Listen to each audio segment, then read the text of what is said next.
जब तक भी रहेंगे। मेरे मुख्यमंत्री महा कंफ्यूज मुख्यमंत्री हैं।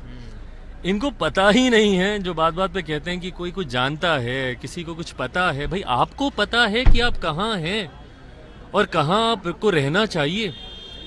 आप इधर रहिएगा तो उधर ताकिएगा, उधर रहिएगा तो इधर ताकिएगा।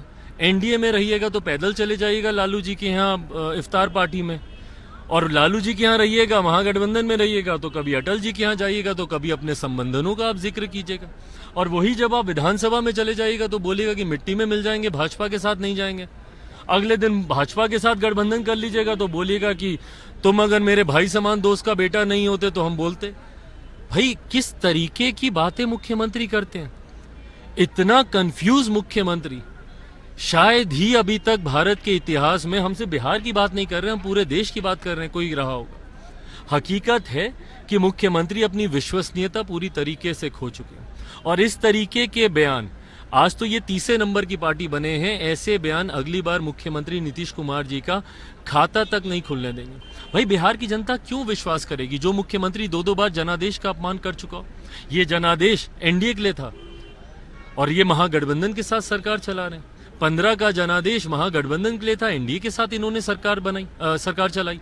तो आज की तारीख में बिहार की जनता भाई आप पे क्यों भरोसा करेगी। जब आप वोट मांगने जाइएगा, जनता आपसे पूछेगी नहीं कि भाई 5 साल आप जिसका हाथ पकड़कर खड़े हैं उसी के साथ रहिएगा कि बीच में ही फिर अपना गठबंधन बदलिएगा। और क्यों नहीं बदलेंगे, दो बार आप बदल चुके हैं, तीसरी बार फिर बदल देंगे तो क्या आश्चर्य होगा किसी को।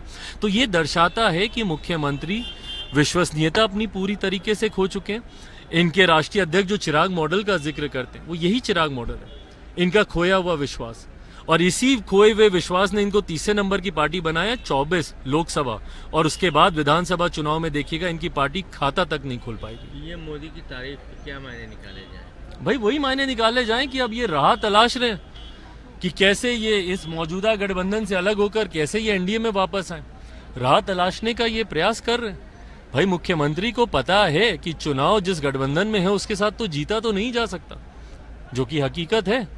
महागठबंधन में भाई जो 33 साल से सरकार सत्ता में रही और उसके बाद बिहार के ये हालात हों, कोई भी बिहारी इस गठबंधन को क्यों वोट देगा। तो ये अपना राह तलाशने का प्रयास कर रहे हैं। बट हाँ, जैसे ही एनडीए के साथ अगर ये जाते भी हैं तो तुरंत कैसे वहां से बाहर निकलेंगे, फिर ये उसका भी प्रयास करेंगे। मुख्यमंत्री किसी एक गठबंधन में अब ज्यादा दिन तक नहीं रह सकते। ये इनकी फितरत ही नहीं है, इनका चरित्र ही इसी तरीके से हो चुका है। एनडीए में स्वागत है उनका अगर आना चाहे तो। भाई हम कौन होते हैं स्वागत या उनका विरोध करने वाले। बट जितने भी भाजपा के नेता हैं, जिस तरीके से उनके बयान आ रहे हैं, ऐसे में हमको नहीं लगता कि इस बार इनका एनडीए में आना इतना सहज होने वाला। इंडिया गठबंधन में क्या चल रहा है। अखिलेश यादव ने तो सीधा कांग्रेस पर हमला किया है, बोला है कि चीटिंग करते हैं ये लोग। भाई इंडिया गठबंधन हम बार बार बोले हैं कि विपक्षी दलों का गठबंधन भानुमति का एक ऐसा कुनबा है जो बनने से पहले ही धराशायी हो जाता है। ये तो जब बन भी रहा था, 2-3 बैठक जब ये की, हम तो तब से बोल रहे हैं कि बस ये कुछ दिन की बात है, फिर ये धराशायी होने लगेगा। और आज जिस तरीके से अखिलेश जी का बयान आया, उनका ट्वीट आया, ये दर्शाता है कि विरोधाभास किस तरीके से है। इस पे जवाब मेरे मुख्यमंत्री को देना चाहिए। भैया दरवाजे दरवाजे भाग रहे थे, खुद को तो किसी ने संयोजक बनाया नहीं, पर जिसको एकजुट करने का ये प्रयास कर रहे थे और मेहनत कर रहे थे कि ये लोग एकजुट हों, एकत्रित हो, एक एक करके तमाम घटक दल अब उससे छिटकने लगे। तो ये दर्शाता है कि इस गठबंधन में, और वैसे भी जो व्यक्तिगत महत्वाकांक्षाओं के लिए जो गठबंधन तैयार हुआ हो, देश की जनता भी कभी इसको स्वीकार नहीं करेगी। चुनाव आते आते तक देखिएगा ये पूरी तरीके से धराशायी होगा। सब अकेले मिलकर चुनाव लड़ेंगे विपक्ष के लोग।